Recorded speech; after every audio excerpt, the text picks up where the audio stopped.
أعوذ بالله من الشيطان الرجيم. بسم الله الرحمن الرحيم. الرحمن علم القرآن خلق الإنسان علمه البيان. الشمس والقمر بحسبان والنجم والشجر يسجدان. والسماء رفعها ووضع الميزان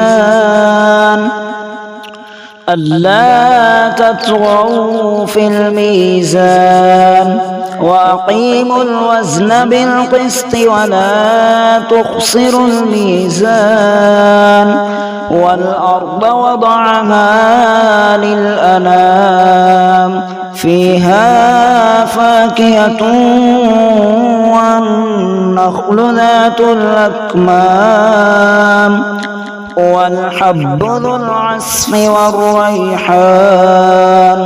فبأي آلاء ربكما تكذبان؟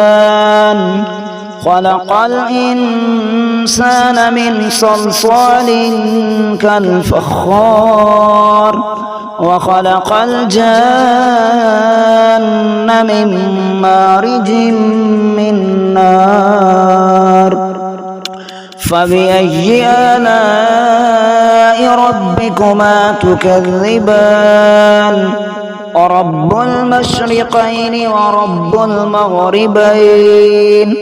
فبأي آلاء ربكما تكذبان؟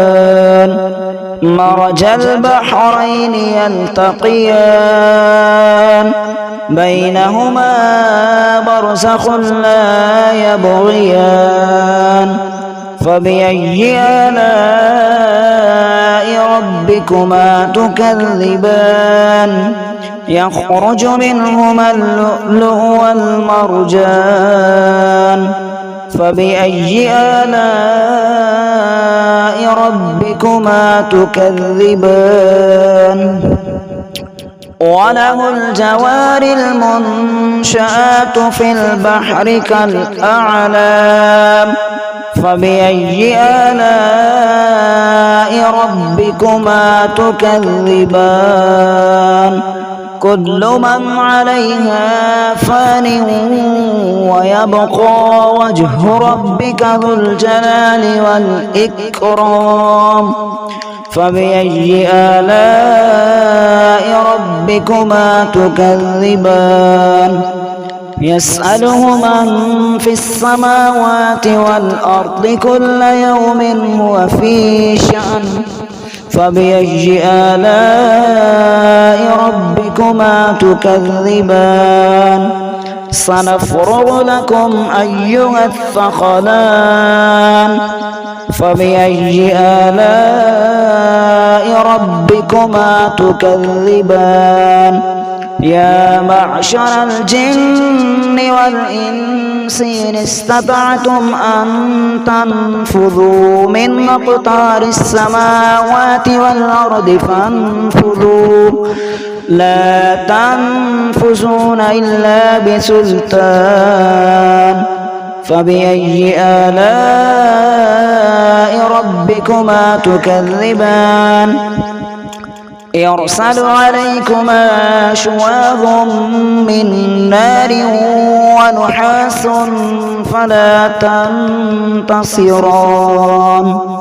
فبأي آلاء ربكما تكذبان؟ فإذا انشقت السماء فكانت وردة كالدهان. فبأي آلاء ربكما تكذبان؟ فيومئذ لا يسأل عن ذنبه إنس ولا جان. فبأي آلاء ربكما ربكما تكذبان يعرف المجرمون بسيماهم فيؤخذ بالنواصي والأقدام فبأي آلاء ربكما تكذبان هذه جهنم التي يكذب بها المجرمون يطوفون بينها وبين حميم آن فبأي آلاء ربكما تكذبان